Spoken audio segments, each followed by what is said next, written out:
মৌসুমের প্রথম শৈত্যপ্রবাহে উত্তরাঞ্চলে চরম দুর্ভোগ, তাপমাত্রা ৬ ডিগ্রিতে আরও কমার আভাস।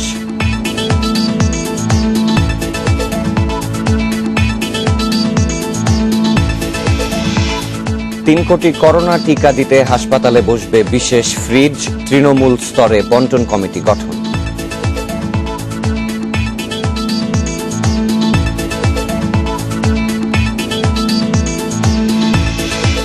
কলেজ কমিটি বিরোধে ভাঙচুর, বাঘা যতীনের ভাস্কর্য, যুবলীগ নেতা সহ ৩ জনের রিমান্ড আবেদন।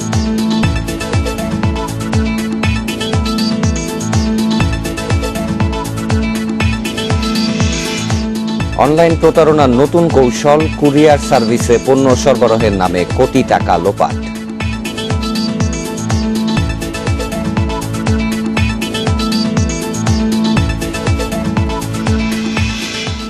এবং তৈরি হচ্ছে নতুন ১৫০০ আশ্রয় কেন্দ্র, নদী ভাঙনের ক্ষতি কমাতে ইস্পাতের কাঠামোর চিন্তা।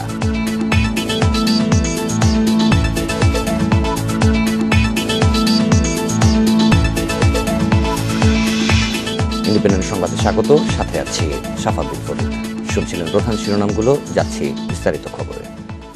পৌষের প্রথম সপ্তাহে উত্তরাঞ্চলের কয়েকটি জেলার ওপর দিয়ে বয়ে যাচ্ছে মৃদু থেকে মাঝারি শৈত্যপ্রবাহ। কুড়িগ্রামের রাজারহাটে সর্বনিম্ন তাপমাত্রা রেকর্ড করা হয়েছে ৬.৬ ডিগ্রি সেলসিয়াস। তাপমাত্রা আরও কমার পূর্বাভাস দিয়েছে আবহাওয়া অফিস। এছাড়াও আগামী কয়েকদিনের শৈত্যপ্রবাহ মধ্যাঞ্চলের জেলায় ছড়িয়ে পড়বে। চলতি মাসের শেষের দিকে বড় ধরনের শৈত্যপ্রবাহের আভাসও দেওয়া হয়েছে। তাপমাত্রা নামতে থাকায় শীতের প্রকোপে বিপর্যস্ত উত্তরবঙ্গের জেলা কুড়িগ্রামের জনজীবন। জেলায় অনুভূত হচ্ছে মাঝারি শৈত্যপ্রবাহ। ঘন কুয়াশার সাথে কনকনে ঠান্ডা বাতাসে ভোগান্তি পাচ্ছে মানুষের। অনেক বেলা পর্যন্ত দেখা মিলছে না সূর্যের। শিশু, বৃদ্ধ সহ শ্রমজীবী ও ছিন্নমূল মানুষের দুর্ভোগ বাড়ছে পাল্লা দিয়ে। কোনো ইনকাম নাই, ঠান্ডার কোনো চলাচল করতে পারছি না, খুব সমস্যায়, খুব দুর্ভোগে দিন চলছে। করোনা এবং শীতের প্রকোপের কারণে ব্যবসা হালকা হয়ে গেছে, চলা খুব কষ্টকর হচ্ছে। দুদিন মৃদু শৈত্যপ্রবাহের পর এখন মাঝারি শৈত্যপ্রবাহের কবলে দেশের সর্ব উত্তরের জেলা পঞ্চগড়। বিকেল থেকেই চারপাশ ঢেকে যায় ঘন কুয়াশায়। রাতের তাপমাত্রা থাকছে ১০ ডিগ্রির নিচে। পশ্চিমের জেলা মেহেরপুর, চুয়াডাঙ্গায়ও একদিনের ব্যবধানে কমেছে তাপমাত্রা। দুর্ভোগে আছেন ছিন্নমূল ও খেটে খাওয়া মানুষেরা। দরিদ্রদের কাছে শীত বস্ত্রের সহায়তা এখনো পৌঁছেনি অনেক এলাকায়। খুব শীত ভাই, আর কি টাটি যাচ্ছে, হাত পাককে টাটি খুশি পড়ে যাবে, এত পরিমাণ শীত, মানে হাতে কোনো কাজ করছে না। সরকার শুনে যে মেলা কিছুই দিয়েছে, কম্বল হ্যান ত্যান, আমরা তাই পর্যন্ত কিছুই পেলাম না। আবহাওয়াবিদরা বলছেন আগামী কয়েকদিনে তাপমাত্রা আরও কমতে পারে। এই মাসের শেষের দিকে অর্থাৎ ২৫ তারিখের পরে অথবা জানুয়ারির শুরুতে কোনো কোনো জায়গার তাপমাত্রা ৬-এর নিচে নেমে যেতে পারে। আমরা নর্মালি ৬-এর নিচে গেলে বলি আমরা সিভিয়ার শৈত্যপ্রবাহ অর্থাৎ তীব্র শৈত্যপ্রবাহ। এটা অনেক জায়গায়, বিশেষ করে উত্তরবঙ্গ, রাজশাহী, রংপুর, যশোর, কুষ্টিয়া, এইসব জায়গায় তাপমাত্রা ৬-এর নিচে নেমে যেতে পারে। আবহাওয়া অফিসের তথ্য মতে উত্তরের জেলাগুলো ছাড়াও ময়মনসিংহ, টাঙ্গাইল, ফরিদপুর, যশোর ও কুষ্টিয়ার উপর দিয়ে মৃদু থেকে মাঝারি শৈত্যপ্রবাহ বয়ে যাচ্ছে। বেশমিনন্দি, ইন্ডিপেন্ডেন্ট নিউজ। শীত পরিস্থিতির আরো খবর জানাতে এবার কুড়িগ্রাম ও দিনাজপুর থেকে যুক্ত হবেন সহকর্মীরা। শুরুতেই কুড়িগ্রামে যাব, সেখানে রয়েছেন সহকর্মী আব্দুল খালেক। খালেক, আমরা যেমনটি দেখছিলাম যে ৬ ডিগ্রির কাছাকাছি এখন তাপমাত্রা। তো এই তাপমাত্রা কমে আসার ফলে শীতে যারা নিম্ন আয়ের মানুষ রয়েছেন তাদের দুর্ভোগ কতটা চরমে পৌঁছেছে এবং ঠান্ডাজনিত রোগ প্রকোপ কেমন বেড়েছে? জানেন যে গতকাল এখানে যে রাজারহাট কৃষি আবহাওয়া পর্যবেক্ষণাগার রয়েছে, তাদের যে তথ্য মতে তাপমাত্রা সর্বনিম্ন তাপমাত্রা ছিল ৬.৬। আজকে কিন্তু কিছুক্ষণ আগে আমি খবর নিয়েছি, আজকে ভোর ৬টায় তাপমাত্রা রেকর্ড করা হয়েছে ৬০ ডিগ্রি সেলসিয়াস এবং সেখানকার কর্মকর্তা বলছেন যে ৯টার দিকে যে রেকর্ড করা হবে সেখানে তাপমাত্রা আরও গত থাকবে। আপনি দেখতে পাচ্ছেন অনুকূলতার কারণে কিন্তু যানবাহন চলাচল বিঘ্নিত হচ্ছে, ট্রেন চলাচল এবং নৌ চলাচল একেবারেই রাতের বেলা প্রায় বন্ধ হয়ে থাকছে। বিশেষ করে যাত্রীবাহী নৌকাগুলো কিন্তু ঠিক মতো গন্তব্যে পৌঁছতে পারছে না। আর আপনি যেটা জনভোগান্তির কথা বলছেন, সেটা কিন্তু ছিন্নমূল এবং দরিদ্র মানুষের যে দুর্ভোগ সেটা কিন্তু আরো অনেক বৃদ্ধি পেয়েছে। বিশেষ করে নদ-নদী তীরবর্তী এলাকার যে মানুষ, শিশু, নারী, বৃদ্ধ, তাদের অবস্থা কিন্তু অত্যন্ত টাইল হয়ে পড়েছে। বিশেষ করে যাদের শীত বস্ত্রের সংকট রয়েছে তারা কিন্তু খুব দুর্ভোগে রয়েছে। পাশাপাশি শ্রমজীবী মানুষ, এই যে কনকনে ঠান্ডা হিমেল বাতাসের কারণে তারা কিন্তু ঘর থেকে বেরোতে পারছেন না বা ঠিক মতো কাজে যেতে পারছেন না। এক্ষেত্রে তাদের দেখা যাচ্ছে। জেলা প্রশাসনের সাথে আমরা এই বিষয়ে কথা বলছি। তারা জানিয়েছে যে ইতিমধ্যেই 9,000 প্যাকেট শুকনো খাবার এই কর্মহীন শীতার্ত মানুষের মধ্যে বিতরণ করা হয়েছে এবং 35,000 কম্বল বিভিন্ন ইউনিয়ন পর্যায়ে বিতরণ করা হয়েছে। খালেক, আপনি আমাদের সাথেই থাকবেন। এবারে আমরা একটু দিনাজপুরের পরিস্থিতি জানবো সহকর্মী সালাউদ্দিন আহমেদের কাছে। সালাউদ্দিন, 24 ঘন্টায় দিনাজপুরের সর্বনিম্ন তাপমাত্রা কত রেকর্ড করা হয়েছে এবং আশেপাশের জেলাগুলোর কি অবস্থা দেখছেন, এবং এই শীতের যে তাপমাত্রা এর ফলে কি রোগবালাই কতটুকু বেড়েছে? হিমালয়ের এই পাদদেশীয় দিনাজপুর অঞ্চলে কিন্তু প্রতি বছরই শীতের প্রকোপটা খুব বেশি থাকে। এই অঞ্চলে কিন্তু কনকনে শীতের যে তীব্রতা, সেই তীব্রতায় কিন্তু জনজীবন প্রায় বিপর্যয় অবস্থা। আমি একটি মহাসড়কের পাশে দাঁড়িয়ে রয়েছি। সাধারণত সকাল 7টায় এই রাস্তাটায় জনবহুল থাকে, বিভিন্ন ধরনের যানবাহন চলাচল করে, কর্মব্যস্ত মানুষের ছুটাছুটি দেখা যায়। কিন্তু শীতের কারণে গত কয়েকদিন ধরে কিন্তু এই রাস্তায় সকালবেলা মানুষের উপস্থিতি এবং যানবাহন চলাচলের সংখ্যা অত্যন্ত একেবারেই কম। আর গত 24 ঘন্টার মধ্যে যদি আমরা শীতের তাপমাত্রা দিনাজপুর আবহাওয়া অফিসের মতো যে তাপমাত্রা রেকর্ড করা হচ্ছে, তাতে কিন্তু গতকাল ছিল 7.6 ডিগ্রি সেলসিয়াস, আজকে কিছুটা বেড়ে 9.5 ডিগ্রি সেলসিয়াস বেড়েছে। যদিও পারদে তাপমাত্রা কিছুটা বৃদ্ধির পরিমাণ পাওয়া যাচ্ছে, কিন্তু বাস্তবে আবহাওয়ার যে পরিস্থিতি, এখানে কিন্তু শরীর কনকনে এবং অবশ করার মতো এক অবস্থা। যানবাহন যারা চলেন বা যারা খোলামেলা চলতে চান, তাদের হাত পা কিন্তু অবশ হওয়ার অবস্থা দাঁড়ায়। আর এই কারণেই কিন্তু এই ক্ষেত্রে এই অঞ্চলের কৃষি ক্ষেত্রেও কিন্তু একটা প্রভাব পড়েছে। সকালে আমরা দেখতাম যে গরু লাঙ্গল নিয়ে বা জমি চাষ করার জন্য মানুষের যে ছুটে চলার ক্ষেত খামারে, সেটি কিন্তু এখন সেইভাবে লক্ষ্য করা যায় না। আর শীতজনিত যে বিশেষ করে শ্বাস সমস্যা এবং সর্দি কাশি, এই ধরনের রোগের আক্রান্তের হার কিন্তু বাড়তেছে। বলা যায় যে দিনাজপুর অঞ্চলের শীত অন্যান্য অঞ্চলের তুলনায় তীব্রভাবেই অনুভূত হয়। মূলত যে হিমালয়ের সব যে বরফ ছোঁয়া যে বাতাসের প্রভাব, এই প্রভাবের কারণে কিন্তু এই অঞ্চলে শীতে মানুষের কিন্তু জনজীবন একেবারে বিপর্যয় অবস্থা দাঁড়ায়। এবং যে বিশেষ করে খেটে খাওয়া মানুষ, তাদের উপরেই কিন্তু এই শীতের প্রকোপটা বেশি হয় এবং তারাই ভোগান্তির বেশি শিকার হয়। তো আবহাওয়া অফিসের মতে এই শীত কিন্তু আরো বাড়বে। 2-1 দিনের মধ্যে শৈত্যপ্রবাহ তীব্রতা বৃদ্ধি পেলে তাপমাত্রা আরো কমবে এবং মানুষের দুর্ভোগ আরো বাড়বে, এমনটি তারা আভাস দিয়েছেন আমাদের কাছে। এই হচ্ছে দিনাজপুর আবহাওয়ার কুড়িগ্রাম ও দিনাজপুরের আবহাওয়া পরিস্থিতির সর্বশেষ জানাচ্ছিলেন সহকর্মীরা। করোনার টিকা দিতে সারা দেশে আলাদা কোল্ড চেইন তৈরি করছে সরকার। কেনা হচ্ছে বিশেষ ধরনের 468টি ফ্রিজ। এগুলো বসানো হবে জেলা উপজেলা পর্যায়ের হাসপাতালে। টিকার সুষ্ঠু বন্টনে জেলা উপজেলায় গঠন করা হয়েছে কমিটি। স্বাস্থ্য অধিদপ্তর জানিয়েছে, প্রথম ধাপে 3 কোটি ভ্যাকসিন পরিবহন, সংরক্ষণ ও প্রয়োগে ব্যয় ধরা হয়েছে 317 কোটি টাকা। বিশ্বের বিভিন্ন দেশে শুরু হয়েছে করোনার টিকা দেয়া। দেশেও চলছে এই টিকা দেয়ার প্রস্তুতি। দেশে 2 থেকে 8 ডিগ্রি সেন্টিগ্রেড ও -15 থেকে 25 ডিগ্রি সেন্টিগ্রেড তাপমাত্রার কোল্ড চেইন আছে সরকারি পর্যায়ে। অক্সফোর্ডের ভ্যাকসিন রাখতে আগে থেকেই থাকা টিকা কর্মসূচির 2 থেকে 8 ডিগ্রি সেন্টিগ্রেড তাপমাত্রার কোল্ড চেইন ব্যবহার করা যাবে। তারপরও বাড়তি প্রস্তুতি হিসেবে 468টি আইস লাইনার ফ্রিজ কিনছে সরকার। এছাড়া vaccine carrier, cold box, ice pack, syringe, mask ও পিপিই সহ কেনা হচ্ছে 13 রকমের উপকরণ। এই যে আমরা 3 কোটি ভ্যাকসিন কিনবো, এটা 6 মাস ব্যাপী আমরা বিতরণ করব, মানুষকে দেব। এরপরে আবার কোভ্যাক্সের ভ্যাকসিন আসবে, তখনও আমাদের একটা লং টাইমের ভ্যাকসিন হবে। এই জন্য আমরা আমাদের নিয়মিত কর্মসূচির ক্যাপাসিটির বাইরে আরো কিছু ক্যাপাসিটি ডেভেলপ করার জন্য আমরা আইএলআর কাম ফ্রিজার কিনতেছি। এটা একটা বিশেষ ধরনের ফ্রিজ, যেটাতে আপনি ইচ্ছা করলে 2 to 8-এও রাখতে পারবেন, আবার -15-এও চলে যেতে পারবেন। কারণ আমাদের এই ফ্রিজগুলো প্রয়োজন হয় মাঝে মাঝে আইস প্যাক বানাতে হয়, তখন আমাদের ওই ফ্রিজগুলোকে কনভার্সনে যেতে হয়। টিকার বন্টন ও ব্যবস্থাপনায় প্রধানমন্ত্রী কার্যালয়ের নেতৃত্বে জেলা উপজেলায় গঠন করা হয়েছে কমিটি। সুষ্ঠু প্রয়োগে 10,400 দলে ভাগ হয়ে কাজ করবেন 62,400 প্রশিক্ষিত ব্যক্তি। প্রথম ধাপে 3 কোটি টিকা দেওয়ার ব্যয় ধরা হয়েছে 317 কোটি টাকা। আরও যে সমস্ত লজিস্টিক করোনা ভ্যাকসিনের জন্য লাগবে, সেগুলোর একটা হিসাব এবং প্ল্যান আমরা করেছি, ডিপ্লয়মেন্ট প্ল্যান। এই প্ল্যানটা আমরা ওয়ার্ল্ড হেলথ অর্গানাইজেশনের সাথে, ওয়ার্ল্ড ব্যাংকের সাথে, ইউনিসেফের সাথে এবং আমাদের এইখানে যে সমস্ত কমিটিগুলো আছে তাদের সাথে বিভিন্ন ওয়ার্কশপ করে আমরা একটা খসড়া প্ল্যান তৈরি করেছিলাম। পরবর্তীতে এটাকে চূড়ান্ত রূপ দিয়ে আমরা এটা মাননীয় প্রধানমন্ত্রীর দপ্তরে জমা দিয়েছি।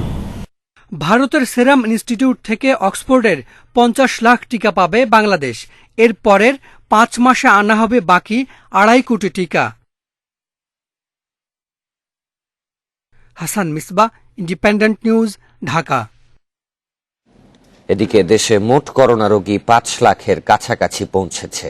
শনিবার স্বাস্থ্য অধিদপ্তরের বিজ্ঞপ্তিতে জানানো হয় এ পর্যন্ত শনাক্ত হয়েছেন 4,99,560 জন রোগী।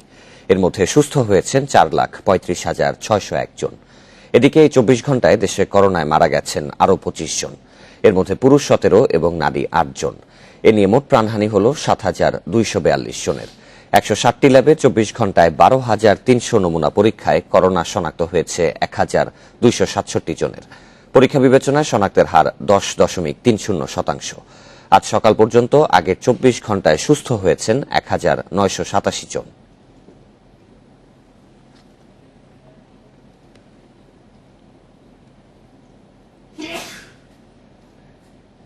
নির্বাচন কমিশনের বিরুদ্ধে আর্থিক অনিয়ম, দুর্নীতি ও অর্থ সংশ্লিষ্ট অসৎ আচরণের অভিযোগে বিশিষ্ট নাগরিকরা জানিয়েছেন। এসব অভিযোগ তদন্ত করতে রাষ্ট্রপতির কাছে আবেদন করেছেন 42 জন। গত সোমবার রাষ্ট্রপতির কাছে এ সংক্রান্ত চিঠি পাঠানো হয়েছে বলে ভার্চুয়াল সংবাদ সম্মেলনে জানানো হয়েছে।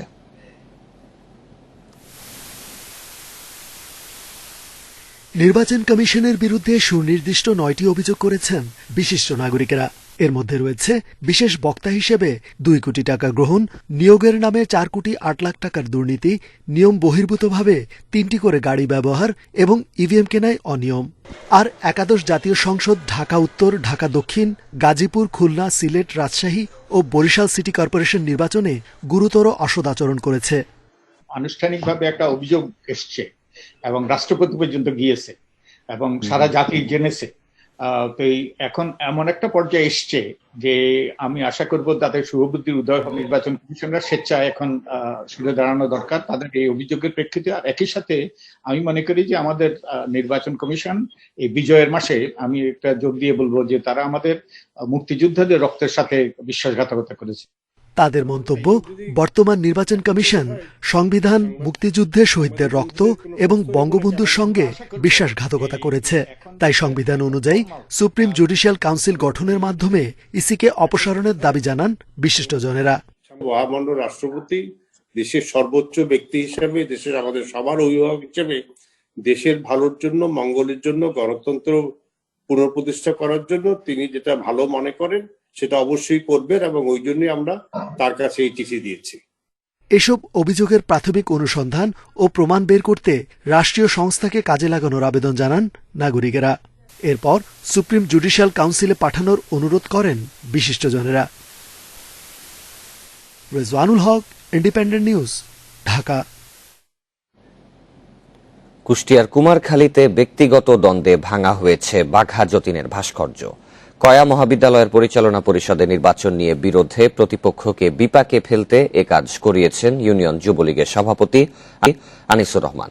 গ্রেপ্তারের পর প্রাথমিক জিজ্ঞাসাবাদে পুলিশকে এসব কথা জানিয়েছে আনিসুর সহ 3 জন।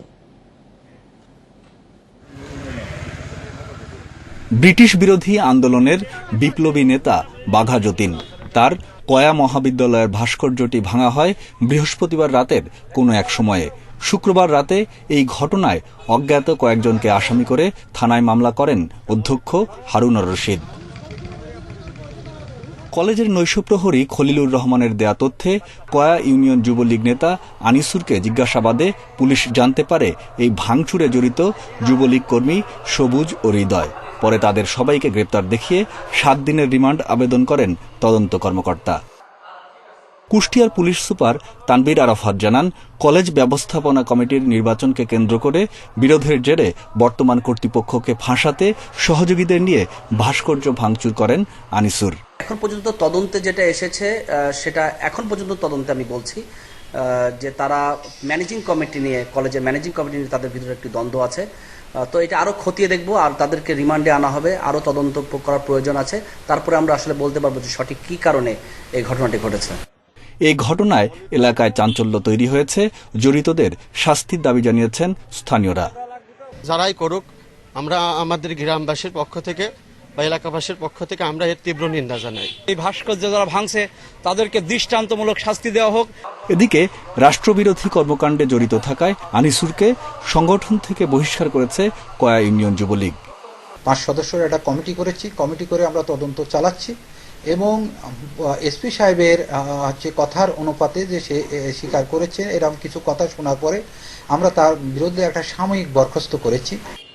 এর আগে 4 ডিসেম্বর কুষ্টিয়া শহরের 5 রাস্তার মোড়ে বঙ্গবন্ধুর নির্মাণাধীন ভাস্কর্য ভাঙচুর করা হয়। ওই ঘটনায় গ্রেপ্তার মাদ্রাসার 2 শিক্ষক ও 2 ছাত্র কারাগারে রয়েছে। Independent news desk. দলীয় শৃঙ্খলা ভঙ্গের অভিযোগে কারণ দর্শানোর নোটিশের জবাব দিয়েছেন বিএনপির 2 ভাইস চেয়ারম্যান হাফিজউদ্দিন আহমদ ও শওকত মাহমুদ। অবসরপ্রাপ্ত মেজর হাফিজউদ্দিন আহমদ অভিযোগ অসত্য দাবি করে তার জবাব দলের স্থায়ী কমিটিতে তোলার প্রস্তাব দিয়েছেন। একই সঙ্গে কারণ দর্শানোর নোটিশ দিয়ে বিএনপির সিনিয়র যুগ্ম মহাসচিব রুহুল কবির রিজভী শিষ্টাচার বহির্ভূত কাজ করেছেন বলেও মন্তব্য করেন তিনি। আর দুঃখ প্রকাশ করে কারণ দর্শানোর নোটিশের জবাব দিয়েছেন শওকত মাহমুদ। গেল 14 ডিসেম্বর দুপুরে রাজধানীর পল্টন মোড়ে অবস্থান নিয়ে বিএনপির ভাইস চেয়ারম্যান শওকত মাহমুদের নেতৃত্বে বিক্ষোভ করেন কিছু নেতাকর্মী। ওই ঘটনায় দলের 2 ভাইস চেয়ারম্যান অবসরপ্রাপ্ত মেজর হাফিজউদ্দিন আহমদ ও শওকত মাহমুদের বিরুদ্ধে দলীয় শৃঙ্খলা ভঙ্গের অভিযোগ এনে কারণ দর্শানোর নোটিশ দেয় বিএনপি। নোটিশ পাওয়ার পর আত্মপক্ষ সমর্থন করে বৃহস্পতিবার চিঠির জবাব দেন শওকত মাহমুদ। শনিবার সকালে দলীয় কার্যালয়ে নোটিশের জবাব দেন হাফিজউদ্দিন আহমদ। এর 1 ঘণ্টা পর বনানীর বাসায় সাংবাদিকদের সামনে সেই চিঠি পড়ে শোনান তিনি। বেগম জিয়া বা তারেক রহমান সম্পর্কে অসহযোগমূলক বক্তব্য কখনোই রাখিনি। আমার বিরুদ্ধে এই ধরনের অভিযোগ আনা, নাম দেয় নাই কাদের বিরুদ্ধে, বলেছে সর্বোচ্চ নেতাদের বিরুদ্ধে আমি বলেছি। এটি একেবারেই আমার প্রতি অবিচার করা হয়েছে। দলের ভাইস চেয়ারম্যানকে একজন যুগ্ম মহাসচিব আক্রমণাত্মক ভাষায় কৈফিয়ত তলব করেছেন উল্লেখ করে এতে অপমানিত বোধ করার কথাও জানান তিনি। শহীদ বুদ্ধিজীবী দিবসে অসৌজন্যমূলক ভাষায় অসত্য অভিযোগ সম্বলিত কারণ দর্শানোর নোটিশ পেয়ে আমি হতবাক হয়েছি। একজন যুগ্ম সচিব মহাসচিব আদিষ্ট না হয়েও ভাইস চেয়ারম্যানকে শোকজ করতে পারে না। এটা সৌজন্যের ব্যত্যয় হয়েছে এবং যে আক্রমণাত্মক ভাষা ব্যবহার করা হয়েছে তাতে আমি অত্যন্ত অপমানিত বোধ করছি। এদিকে দলীয় কার্যালয়ে শোকজ নোটিশের জবাব দিলেও এ নিয়ে গণমাধ্যমের সঙ্গে কথা বলেননি Shawkat Mahmud. Jahanara Parvin, Independent News, Dhaka. Bar কাউন্সিলে আইনজীবীদের অন্তর্ভুক্তির লিখিত পরীক্ষার সময় মোহাম্মদপুরের 2টি কেন্দ্রে ভাঙচুর, অন্য শিক্ষার্থীদের বাধা ও খাতা ছিঁড়ে ফেলার অভিযোগ উঠেছে কিছু শিক্ষার্থীর বিরুদ্ধে। শনিবার সকালে প্রশ্নপত্র কঠিন হওয়ার দাবি করে একদল শিক্ষার্থী বিক্ষোভ ভাঙচুর করে। এরপর আর পরীক্ষা হয়নি মোহাম্মদপুর মডেল ও কেন্দ্রীয় কলেজে। এদিকে বার কাউন্সিল চেয়ারম্যান ও attorney general AM Amin Uddin জানিয়েছেন, যারা লিখিত পরীক্ষায় অংশগ্রহণ করেছেন শুধুমাত্র তাদেরই ফল ঘোষণা করা হবে। এ ভাঙচুরের ঘটনায় 14 পরীক্ষার্থীকে আসামি করে মামলা করা হয় মোহাম্মদপুর থানায়। তাদের 11 জনকে গ্রেপ্তার দেখিয়েছে পুলিশ। রাজধানীর মোহাম্মদপুর মডেল কলেজ শনিবার সকাল 9টায় শুরু হয় আইনজীবীদের নিবন্ধনের লিখিত পরীক্ষা। তবে প্রশ্নপত্র হাতে পাওয়ার পর তা সিলেবাসের বাইরে থেকে এসেছে দাবি করে বিক্ষোভ শুরু করে পরীক্ষার্থীদের এক অংশ। এ সময় পরীক্ষা বাতিলের দাবিতে খাতা ছিঁড়ে ফেলেন তারা। ভাঙচুর চালানো হয় অধ্যক্ষের কক্ষ সহ কলেজ ক্যাম্পাসে। যারা পরীক্ষা দেওয়ার চেষ্টা করে তাদের উপরও চড়াও হয় বিক্ষোভকারীরা। দুধের বাচ্চাদেরকে পরীক্ষা দিতে আসছি, পরীক্ষা দিতে আসার পর দেখি এখন আমাদের সাথে এরকম করা হচ্ছে। MCQতে একবার যদি কেউ টিকে সে দ্বিতীয়বার পরীক্ষা দেওয়ার সুযোগ থাকে রিটেন। তো আমি দ্বিতীয়বারের পরীক্ষার্থী ছিলাম, এটাই আমার সর্বশেষ পরীক্ষা। এতে যদি আমি দিতে না পারি এটা আমার জন্য অনেক কষ্টের কারণ হয়ে যাবে। 3 বছর পরে একটা পরীক্ষা পেলাম, কিন্তু এই অনাকাঙ্ক্ষিত ঘটনার জন্য আমরা যারা আছি পরীক্ষা দিচ্ছিলাম, আমাদের হলে যে ব্যাপক ভাঙচুর হয়েছে এটা বার কাউন্সিলের ইতিহাসে একটা কলঙ্কিত ইতিহাস। শিক্ষানবিশ আইনজীবীদের এমন আচরণে হতবাক পরীক্ষা পরিদর্শকেরা। আর ক্যাম্পাসে ভাঙচুরের ঘটনায় ক্ষুব্ধ কলেজ প্রশাসন। বললো যে ওরা পরীক্ষা দেবে না, ওরা বের হয়ে যেতে চাইলো। আমরা ইনভিজিলেটররা ওদেরকে রুমে রাখার চেষ্টা করলাম অনেক, কিন্তু ওরা বললো যে না, অন্যান্য ক্যান্টনে কিরকম হচ্ছে ওরা পরীক্ষা দেবে না। যারা ভাঙচুর করছেন তাদের বাবার পয়সা আছে, এখানে তাদের গরিব মানুষের পয়সা আছে। সরকার তো চেষ্টা করছেন, এখন ইন্ডিয়া যদি সচেতন মানুষ, শিক্ষিত মানুষ হয়ে এগুলো করে, এটা অত্যন্ত দুঃখজনক। আমরা এটা কোনো মতেই আশা করি না এদের কাছ থেকে। মোহাম্মদপুর কেন্দ্রীয় কলেজেও প্রায় একই পরিস্থিতির সৃষ্টি হয়। কলেজ প্রশাসন পুলিশ ডাকলে তারা এসে পরিস্থিতি নিয়ন্ত্রণে আনে, আর ঘটনাস্থল থেকে আটক করা হয় 12 জনকে। কলেজ কর্তৃপক্ষ অবহিত করেছে যে তারাও ক্যাম্পাসে ক্লাসরুমের ভিতরে ভাঙচুর করেছে, তো তারা পরীক্ষা দিবে না, তো পরীক্ষা আপাতত স্থগিত। আমরা এখন পরীক্ষার কেন্দ্র মোটামুটি শূন্য। অনিয়মিত পরীক্ষা গ্রহণ, খাতা রিভিউর সুযোগ না থাকা সহ বেশ কিছু ইস্যুতে আন্দোলন করেছিল শিক্ষানবিশ আইনজীবীরা। এরপর বার কাউন্সিল গত 26 সেপ্টেম্বর লিখিত পরীক্ষা নেওয়ার সিদ্ধান্ত নিলেও করোনার কারণে তা স্থগিত করা হয়। আর শনিবারের পরীক্ষায় অংশ নেওয়ার কথা ছিল 13,000 শিক্ষার্থীর। Al Amin Hossain, Independent News, Dhaka. Online কেনাকাটায় প্রতারক চক্রের নতুন ফাঁদ এখন কুরিয়ার সার্ভিস। শর্ত সাপেক্ষে পণ্য সরবরাহের নামে প্রতারণা করে হাতিয়ে নিচ্ছে কোটি কোটি টাকা। পুলিশ বলছে, ই কমার্স প্রতারণা রোধে প্রয়োজন একটি আলাদা নিয়ন্ত্রণ সংস্থা। আর ইক্যাব বলছে, ভুয়ো ফোর প্রতিষ্ঠানকে আইনের আওতায় আনতে সম্মিলিত উদ্যোগের বিকল্প নেই। জাতীয় বিশ্ববিদ্যালয়ের 2য় বর্ষের শিক্ষার্থী রাকিবুল ইসলাম ফেসবুকে চটাকদার বিজ্ঞাপন দেখে শখের মোবাইল ফোনটি কিনতে আগ্রহী হন। শর্ত, প্যাকেট খোলার আগেই পরিশোধ করতে হবে দাম। করেছেন তাই, কিন্তু প্রতারিত হয়ে শখের মুঠোফোনটি হাতে নিতে পারেননি। এমন প্রতারণার বলি তার মতো আরো অনেকেই। কুরিয়ার সার্ভিসের মাধ্যমে এটা নিয়েছিলাম, তো নেওয়ার টাকা পেমেন্ট করার পরে আমাকে প্রোডাক্ট দেওয়া হয়েছে। তো প্রোডাক্টটা প্যাকেজিং করা ছিল, তো প্যাকেজিং খোলার পরে আমি দেখি এরকম একদম নর্মাল সেট দেওয়া হয়েছে আমাকে। কুরিয়ার থেকে একটা প্রোডাক্ট অর্ডার করেছিলাম, সেখানে বিকাশে টাকা পাঠিয়েছিলাম, এবং তারপর থেকে তারা আমাদেরকে একটা বিকাশের একটা কুরিয়ারের একটা ফেক বিল কিন্তু তারা আমাদেরকে সাবমিট করে। এই ক্ষেত্রে আমি বলবো অবশ্যই কুরিয়ারগুলোকে যেন তারা চেক অ্যান্ড ক্যাশ অন ডেলিভারির একটা প্রসেস করে। এমন ঘটনা অহরহ ঘটলেও অনেকটাই উদাসীন কুরিয়ার সার্ভিস কর্তৃপক্ষ, সমাধানে দিতে পারেননি কোনো সদুত্তর। কিন্তু আমাদের এর বাইরে এটা আমাদের মনে করেন আমাদের সেকশন প্রধান আছেন, ম্যানেজার আছেন, ওনার বরাবর আমরা পাঠাই। তো যেহেতু উনি অনলাইনে কিনতেছে, ওই ক্ষেত্রে ওনার দেখে নেওয়াই উচিত। ব্যবসায়ী প্রতারকগত কাজে এটা, সেক্ষেত্রে আমাদের বা গ্রাহকরাই বেশি দায়বদ্ধ এটার জন্য। কন্ডিশনের মাধ্যমে কুরিয়ার সার্ভিস থেকে পণ্য সংগ্রহের ক্ষেত্রে পুরো টাকা পরিশোধ করেই পণ্য নিতে হয় গ্রাহককে। এক্ষেত্রে গ্রাহক কোনোভাবে প্রতারিত হলে টাকা ফেরত নেওয়ার সুযোগ তো থাকছেই না, থাকছে না অভিযোগের সুযোগও। আর এই সুযোগকে কাজে লাগিয়ে লাখ লাখ টাকা হাতিয়ে নিচ্ছে প্রতারক চক্র। প্রতারক চক্র ফেসবুকে শত শত ভুয়া পেজ খুলে চালাচ্ছে প্রতারণার নানা কূটকৌশল। মাঝে মধ্যে আইন শৃঙ্খলা বাহিনীর হাতে কেউ কেউ গ্রেপ্তার হলেও এর একটি বড় অংশ ধরা ছোঁয়ার বাইরে। তারা খুব সুন্দর সুন্দর বিজ্ঞাপনের মাধ্যমে অনলাইনে এই ক্রেতাদেরকে আকৃষ্ট করে।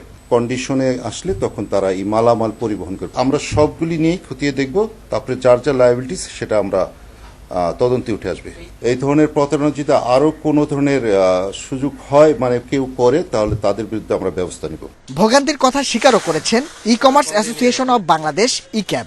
প্রতারণা রোধে সম্মিলিত উদ্যোগের তাগিদ সংস্থাটির। অনেকেই দেখা যায় যে তারা তাদের নিজস্ব ডেলিভারি সিস্টেম ব্যবহার করে ডেলিভারি করছে এবং মানুষকে রাইট টাইমে প্রোডাক্ট দিচ্ছে না, যে প্রোডাক্ট দেওয়ার কথা সেই প্রোডাক্টটা মানুষজন পাচ্ছে না, আগেই টাকা নিয়ে নিচ্ছে। ক্রেতারাও এই ক্ষেত্রে অনেক ভুক্তভোগী শিকার হচ্ছে। তো এই বিষয়গুলো আসলে আমরা ই কমার্স অ্যাসোসিয়েশন থেকে আমরা বিবেচনার মধ্যে নিয়েছি। আমরা গভর্নমেন্টের সাথে, বাণিজ্য মন্ত্রণালয়ের সাথে একটি পলিসি নিয়ে কাজ করছি। দেশে বর্তমানে প্রায় 1500 কোম্পানি ইক্যাবের তালিকাভুক্ত। এর বাইরে নামে বেনামে শত শত প্রতিষ্ঠান প্রতিনিয়ত নানাভাবে প্রতারিত করছে গ্রাহকদের। এদের বিরুদ্ধে দ্রুত পদক্ষেপ নেওয়ার পরামর্শ বিশেষজ্ঞদের। Nahid Kamal, independent News, Dhaka. গত এক মাসে ভোজ্য তেলের দাম লিটারে 10 টাকা পর্যন্ত বেড়েছে। খোলা তেলের চেয়ে বেশি বেড়েছে বিভিন্ন ব্র্যান্ডের বোতলজাত তেলের দাম। প্রতিষ্ঠানগুলো বলছে, আন্তর্জাতিক বাজারে দাম ও আমদানি কর হার বাড়ার প্রভাব পড়েছে খুচরা বাজারে। দাম নিয়ন্ত্রণে সংশ্লিষ্ট সব পক্ষের সঙ্গে আলোচনা চলছে বলে জানান বাণিজ্যমন্ত্রী। বাজারে তেলের কোনো সংকট নেই, চাহিদা অনুযায়ী কেনাও যাচ্ছে, তবে গুনতে হচ্ছে বেশি দাম। খুচরা বাজারে 5 লিটারে বোতলজাত তেল বিক্রি হচ্ছে 510 থেকে 580 টাকায়। টিসিবির হিসেবে গত এক মাসে বোতলজাত তেলের দাম বেড়েছে 7 ভাগ। খোলা তেল বিক্রি হচ্ছে প্রতি লিটার 105 টাকায়। এক মাসে বেড়েছে প্রায় 4 ভাগ। করোনা ভাইরাসের জন্য যে সমস্যা হচ্ছে, মানুষের ইনকাম কম, সেই হিসাবে আমরা কিনতে গেলে আমাদের একটু চিন্তা করে কিনতে হয়। মানে অনেক সময় হয়তো যেটা আমার প্রয়োজন 1 কেজি, সেখানে আমাকে হাফ কেজি নিতে হচ্ছে। পাইকার ও সরবরাহকারীরা বলছেন, আমদানিতে বর্তমানে 3 স্তরে 15% ভ্যাট ও 4% অগ্রিম কর দিতে হচ্ছে। 1 বছর আগে লিটার প্রতি অপরিশোধিত সয়াবিন তেল আমদানিতে 12.5 টাকা কর দিতে হতো, আর এতরে 15% ভ্যাট ও 4% অগ্রিম কর দিতে হচ্ছে। 1 বছর আগে লিটার প্রতি অপরিশোধিত সয়াবিন তেল আমদানিতে 12.5 টাকা কর দিতে হতো, আর এখন লাগছে 15 টাকা 16 পয়সা, যার প্রভাব পড়েছে দেশীয় বাজারে। আমদানি মূল্যের ওপর কর পরিবর্তনে টন প্রতি দাম নির্দিষ্ট করে কর আদায়ের দাবি তাদের। ভোজ্য তেল ব্যবসায়ী আছি, তারা 100% নির্ভরশীল হলাম আমাদের আমদানিকারক এবং উৎপাদনকারী প্রতিষ্ঠানের উপরে।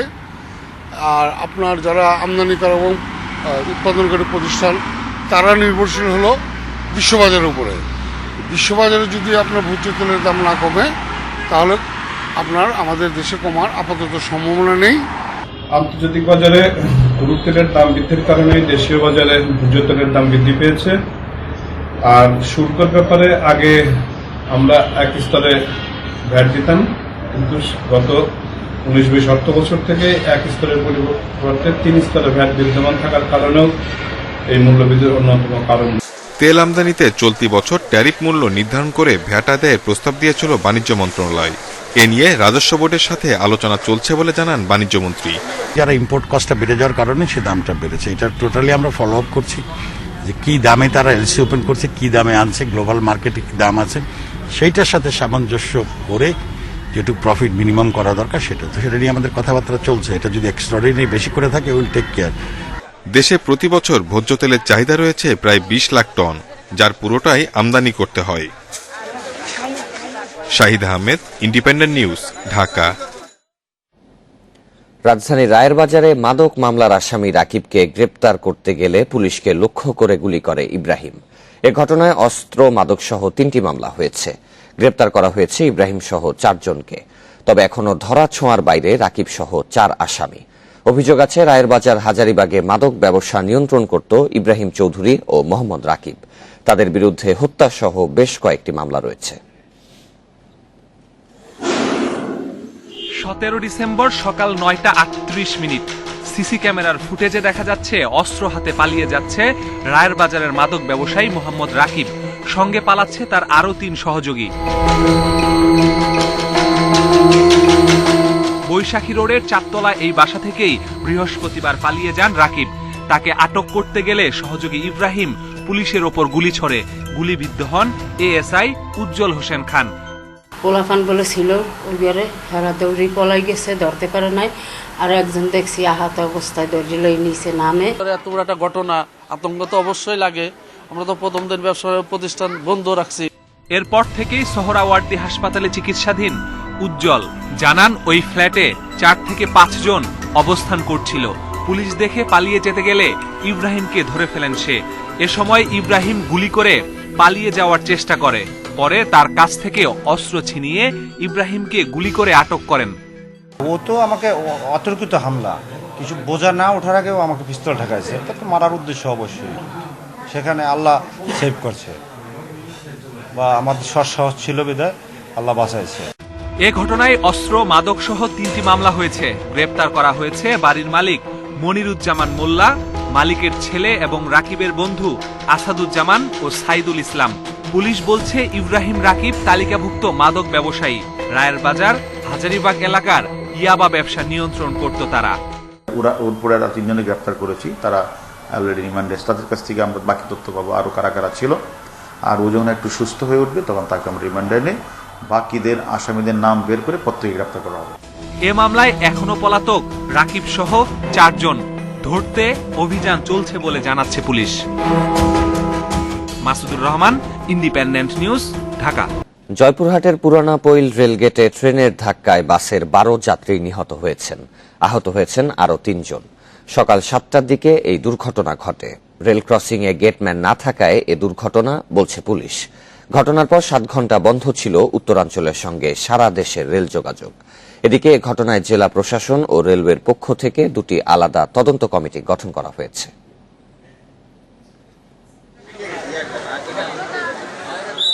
জয়পুরহাট থেকে ছেড়ে আসা বাঁধন নামের একটি যাত্রীবাহী বাস হিলি স্থলবন্দরের দিকে যাচ্ছিল। সদর উপজেলার পুরানাপোল রেলগেট অতিক্রম করার সময় ওই বাসটিকে দিনাজপুরের পার্বতীপুর থেকে ছেড়ে আসা রাজশাহীগামী উত্তরা এক্সপ্রেস ট্রেন ধাক্কা দেয়। এ সময় বাসটির একাংশ প্রায় আধা কিলোমিটার ঠেলে নিয়ে যায় ট্রেনটি। ঘটনাস্থলেই মারা যান বাসের বেশ কয়েকজন যাত্রী। হাসপাতালে নেয়ার পথে এবং চিকিৎসাধীন অবস্থায় মৃত্যু হয় আরও কয়েকজন। নিহতরা হলেন বাস চালক জয়পুরহাট সদর উপজেলার মামুনুর রশিদ, রমজান পাঁচবিবি উপজেলার সরোয়ার হোসেন, আরিফুর রহমান রাব্বি আক্কেলপুর উপজেলার সাজু মিয়া এবং নওগাঁর রানীনগর উপজেলার বাবু।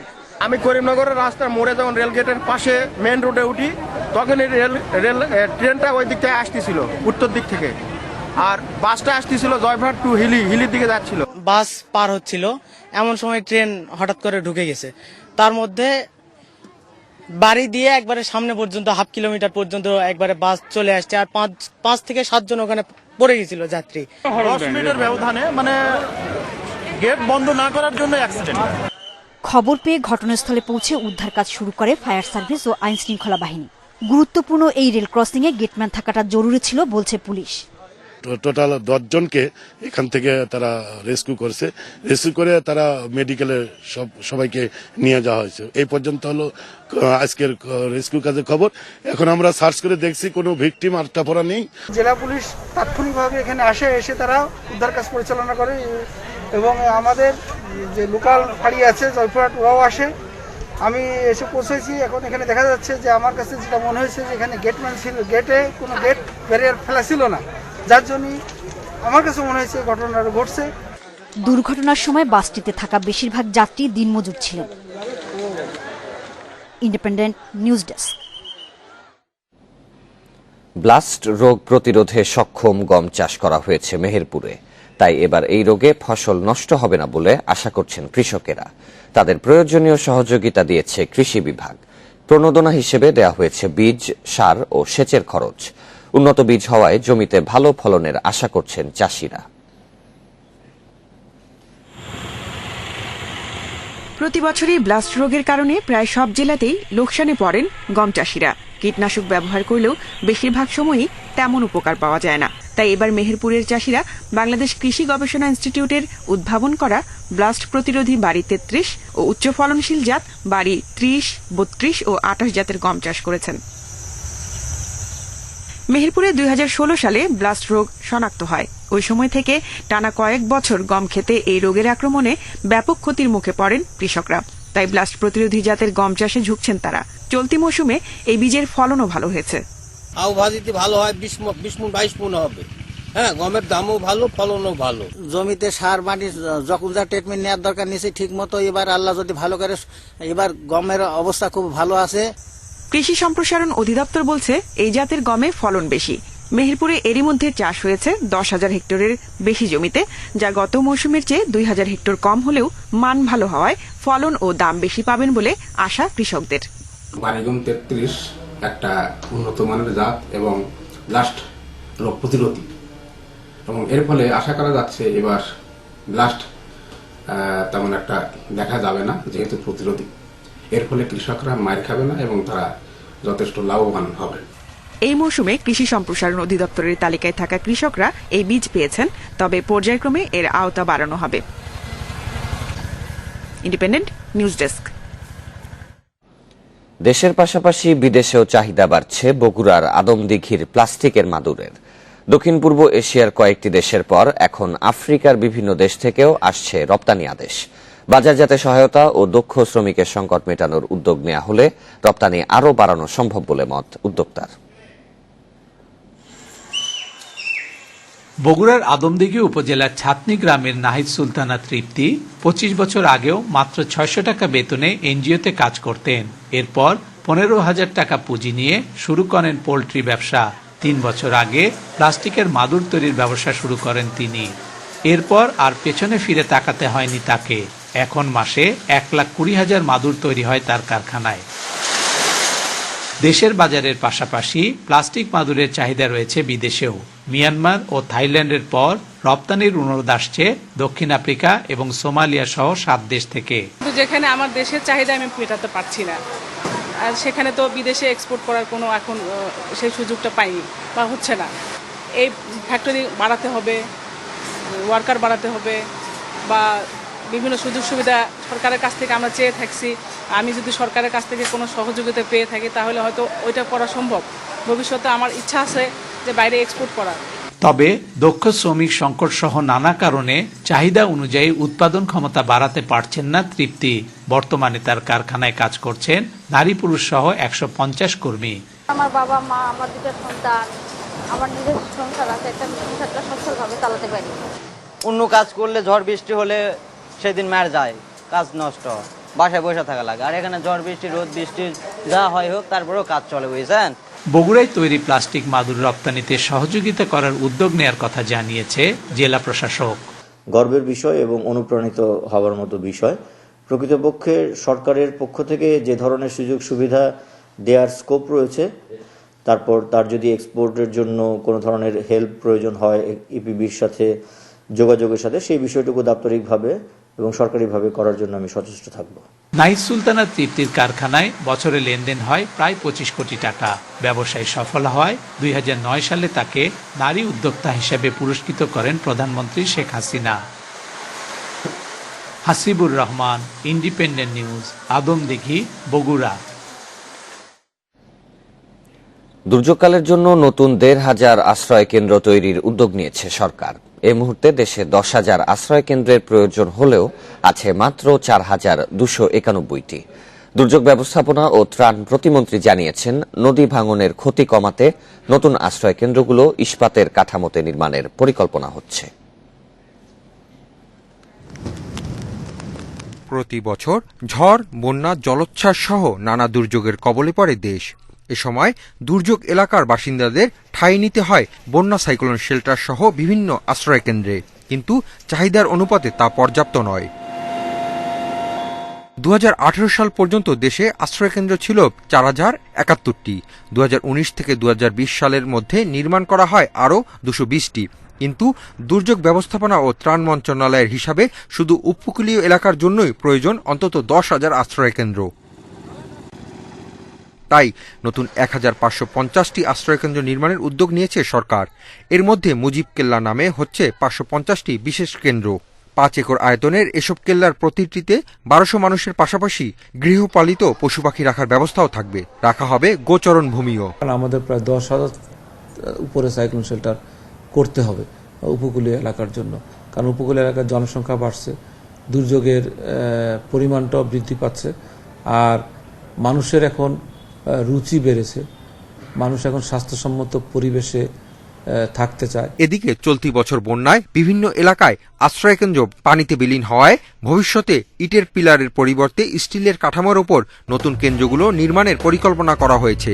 প্রতিমন্ত্রী বলছেন, এতে সহজে এসব কাঠামো সরিয়ে নেওয়া সম্ভব হবে, কমবে ক্ষতির পরিমাণ। এ ধরনের নতুন 1000 আশ্রয়কেন্দ্রের নির্মাণ কাজ 2021-22 অর্থ বছরে শুরু হবে বলে জানান তিনি। বন্যা আশ্রয়কেন্দ্র যেটা নদীর ধারে, সেখানে আমরা এখন চিন্তা ভাবনা করছি যে আমরা রিমুভেবল প্রিফেব্রিকেটেড স্টিল স্ট্রাকচার করবো, যাতে আমরা যদি দেখি ভাঙ্গন কাছে চলে আসে তখন সেটাকে সরায় অন্য জায়গায় নিয়ে যাওয়া যায়। আগে শুধু দুর্যোগকালের জন্য সাইক্লোন শেল্টার তৈরি হলেও নতুন আশ্রয় কেন্দ্রগুলো বহুমুখী ব্যবহারের সুযোগ রেখে নির্মাণ করা হচ্ছে বলেও জানিয়েছেন প্রতিমন্ত্রী। কম্পিটিশনে আসতে হবে। Quality. Hasib Mahmud Shah, Independent News, Dhaka. জলাবদ্ধতার কারণে নওগাঁর পদ্মবিলা খালের আশেপাশে প্রায় 2,500 বিঘা জমিতে 7 বছর ধরে বন্ধ রয়েছে আবাদ। খাল দখল করে বাঁধ দেয়ায় তৈরি হয়েছে এই জলাবদ্ধতা, ফলে দুর্ভোগে অন্তত 3 শতাধিক কৃষক। এ অবস্থা দূর করতে দ্রুত খালটি উদ্ধার ও পুনঃখননের কথা জানিয়েছে এলজিইডি। মাত্র 2.5 কিলোমিটারের এই পদ্মবিলা খাল বিভিন্ন স্থান দখল করে দেয়া হয়েছে বাঁধ, আবার দীর্ঘদিন সংস্কারও করা হয়নি। এতে বছরের পর বছর জলাবদ্ধতায় অনাবাদি পড়ে আছে আশপাশের জমি। আমাদের এই বিলে মোটামুটি আপনার 2 থেকে 2,500 বিঘা জমি আছে। এটা দীর্ঘদিন যাবৎ প্রায় 5-7 বছর হলো কোনো আবাদ আমরা করতে পারি নাই। ডাঁড়া বন্ধ হয়ে আছে, ডাঁড়া খোরা নাই, খুরবার দেয় না মানুষে। এই কারণেই তো পানি না যাওয়ার জন্যই তো ধানটা হয় না। শুধু করে ডাঁড়া খুন হলে পানিটা নিষ্কাশন হয়ে গেলে তাহলে আমার দাবি নেই, আমাদের দাবি শেষ, আমরা ফসল করতে পারবো, এর আমাকে আশা দিই আমরা। খাল খননের জন্য বিভিন্ন সময় সংশ্লিষ্ট দপ্তরে যোগাযোগ করেও হয়নি কোনো সমাধান। নিরুপায় হয়ে বিলের কৃষকদের বাঁচাতে স্থানীয় জনপ্রতিনিধি সাময়িকভাবে পানি নিষ্কাশনের ব্যবস্থা নেন। এতে বড় মৌসুমে বিলের জমিতে চাষ সম্ভব হবে। যদি সরকার বাহাদুর এদিকে একটু নজর দিত, আমার এই কৃষকগুলা অন্তত দুমুঠ ডাল ভাত খেয়ে বেঁচে থাকতে পারত। খুব শিগগিরই খালটি সংস্কারের মাধ্যমে পানি নিষ্কাশনের ব্যবস্থা করার কথা জানিয়েছে এলজিইডি। সম্প্রতি আমরা ওখানে একটা সমিতি গঠন করতে যাই, কিছু লোক ওখানে দাবি করে যে তাদের সমস্ত খালটাই নাকি খাস না, তাদের কিছু ব্যক্তিগত জমি আছে। এটা নিয়ে একটু কনফ্লিক্ট আছে, চেয়ারম্যানকে দায়িত্ব দেওয়া আছে। স্থানীয় চেয়ারম্যান এই কনফ্লিক্টটা দূর করে আমাদের জানালে আমরা ওখানে খাল খনন করে দেব। পদ্মবিলা খালের চারপাশে ৩০০ কৃষকের ২ থেকে ২৫০০ বিঘা জমি রয়েছে। Independent news desk. ব্রিটেনে ছড়িয়ে পড়ছে নতুন ধরনের করোনা ভাইরাস, তাই রাজধানী লন্ডন সহ দেশটির সবচেয়ে আক্রান্ত এলাকাগুলোতে নতুন করে লকডাউন জারি করা হয়েছে। বড়দিন উৎসবকে ঘিরে করোনার বিস্তার ঠেকাতে ২ সপ্তাহের জন্য এই লকডাউনের ঘোষণা দিয়েছেন ব্রিটিশ প্রধানমন্ত্রী বরিস জনসন। এদিকে একদিনে বিশ্বে করোনায় ১০,৫০০-এর বেশি মানুষের মৃত্যু হয়েছে, নতুন করে শনাক্ত প্রায় ৬ লাখ রোগী। এ নিয়ে বিশ্বে করোনায় মোট প্রাণহানি ছাড়িয়েছে ১৬,৯১,০০০। এ পর্যন্ত আক্রান্ত ৭,৬৬,০০,০০০-এর বেশি।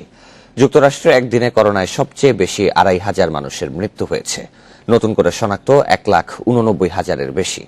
সংক্রমণ বাড়ায় ক্যালিফোর্নিয়া রাজ্যে অ্যাপল ব্র্যান্ডের সব দোকান বন্ধ করে দেওয়া হয়েছে।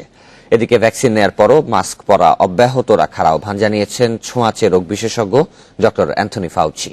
করোনার বিস্তার বাড়ায় অস্ট্রেলিয়ার ভিক্টোরিয়ায় ফের কড়াকড়ি আরোপ করা হয়েছে। ২৪ ঘণ্টায় যুক্তরাজ্যে ২৭,০০০, জার্মানিতে ২৪,০০০, ফ্রান্সে ১৭,০০০, ইটালিতে ১৬,০০০ নতুন করোনা রোগী শনাক্ত হয়েছে। দীর্ঘদিন আন্তর্জাতিক ফুটবল না খেলায় ফিফার প্রকাশিত সর্বশেষ র্যাঙ্কিংয়ে নেই বাংলাদেশ নারী ফুটবল দল। হতাশার এই খবরের পর নড়ে চড়ে বসেছে ফুটবল ফেডারেশন। ফেব্রুয়ারিতে ১টি বা ২টি ম্যাচ আয়োজনের চেষ্টা চলছে, জানিয়েছেন সাধারণ সম্পাদক আবু নাইম সোহাগ।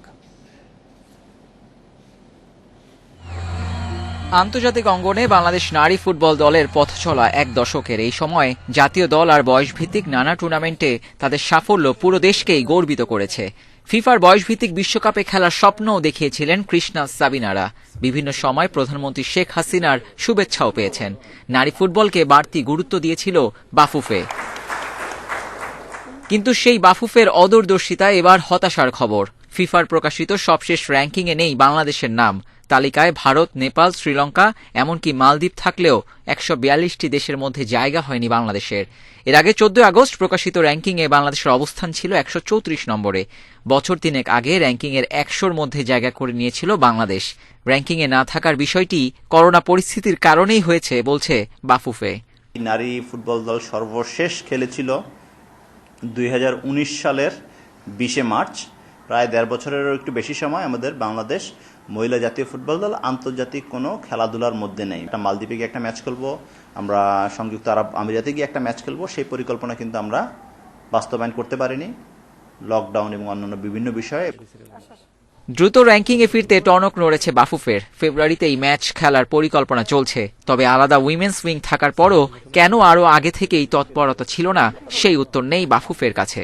১৫ ফেব্রুয়ারি থেকে ২৪ ফেব্রুয়ারি নারী ফুটবলের জন্য ফিফা উইন্ডো। আমরা আশা করছি সেই সময়ে আমরা গত মার্চ ২০২০ সালে যাদের সাথে খেলার আমাদের শিডিউল ছিল, সে মালদ্বীপ এবং ইউনাইটেড ইউএই সংযুক্ত আরব আমিরাত, তাদের সাথে আসলে আমরা পুনরায় খেলার ব্যাপারে আমরা উদ্যোগ নিচ্ছি। সদ্যই শেষ হয়েছে নারী প্রিমিয়ার লিগ, যে লিগের মান নিয়েও আপত্তির শেষ নেই। Abidur Rahman, Independent News, Dhaka. অ্যাডিলেইডে দিবারাত্রির টেস্টে ৩৬ রানে অল আউটে লজ্জায় পড়ল ভারত। এটি ইতিহাসের আর ভারতের চতুর্থ সর্বনিম্ন test innings. Cummins Hazlewood pace জুটির তোপের মুখে ভারতের কোনো ব্যাটসম্যানই ২ অঙ্কের কোটা পার করতে পারেননি। ৮ উইকেটের জয়ে সিরিজে এগিয়ে গেল অস্ট্রেলিয়া। 01844904420 মোবাইল টেলিফোনের কোনো নম্বর ভেবে ভুল করবেন না যেন। এটা অ্যাডিলেড টেস্টের দ্বিতীয় ইনিংসে ভারতের ১১ ব্যাটসম্যানদের রান সংখ্যা। ৯৬ বছর পর আবার টেস্টের কোনো ইনিংসে দলের সব ব্যাটসম্যান ১ অঙ্কে রান করে আউট। ভারতের লজ্জার এখানেই শেষ নয়। অস্ট্রেলিয়ার পেস অ্যাটাকের সামনে টেস্টে নিজেদের সর্বনিম্ন ৩৬ রানে অল আউট বিরাট কোহলিরা। হ্যাজেলউড কামিন্সের আগুনে জ্বলে পুড়ে ছাই ভারতের ব্যাটিং, যেটা সাদা পোশাকে পঞ্চম সর্বনিম্ন স্কোরও বটে। টেস্ট ইতিহাসে সর্বনিম্ন রানে অল আউট হওয়ার রেকর্ড নিউজিল্যান্ডের ২৬ রানে। ২৬ বছর আগে ইংল্যান্ডের লর্ডসে ৪২ রানে অল আউট হয়েছিল অজিত ওয়াদেকারের ভারত। সেই রেকর্ড ভেঙে এখন তীব্র সমালোচনার মুখে টিম ইন্ডিয়া। ভারতীয় গণমাধ্যম দিনটিকে ইতিহাসের কালো দিন বলে উল্লেখ করেছে। টুইটারে বীরেন্দ্র সেহবাগ বলেছেন, ভারত তার টেস্ট ইতিহাস হারিয়ে ফেলেছে। পাকিস্তানের 2 পেসার ওয়াসিম আকরাম, শোয়েব আখতারও টুইট করেছেন ভারতের এই বিপর্যয় নিয়ে। চলতি দশকে এর চেয়ে কম রানে থামেনি আর কোন দলের ইনিংসও।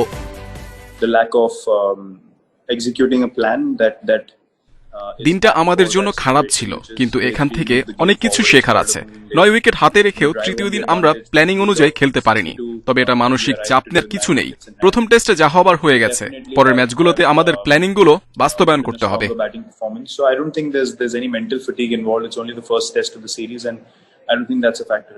অথচ প্রথম ইনিংসে লিড ছিল ভারতের। নিজেরা 244 করে অস্ট্রেলিয়াকে 191 রানে অল আউট করে কোহলির দল। নিজের মাঠে পিছিয়ে পড়ে যেন তেতে ওঠে হ্যাজেলউড কামিন্স পেস জুটি। তাদের পেস আর সুইংয়ে উইকেটের পেছনে ক্যাচ দেন 80% ব্যাটসম্যান। এভাবেই ঘটে 36-এর লজ্জা। এরপর 90 রানের টার্গেটে অজিদের সহজ জয়। এমন হারের পর 26 ডিসেম্বর মেলবোর্নে বক্সিং ডে টেস্টে কতটা ঘুরে দাঁড়াতে পারবে ভারত, সেটাই প্রশ্ন। Kamrul Hasnat, Independent News. আর এই ছিল এখনকার সংবাদে। ইন্ডিপেন্ডেন্ট টেলিভিশনের সব খবর আরো বিস্তারিত জানতে চোখ রাখুন ফেসবুক, ইউটিউব এবং টুইটারে। ধন্যবাদ সবাই।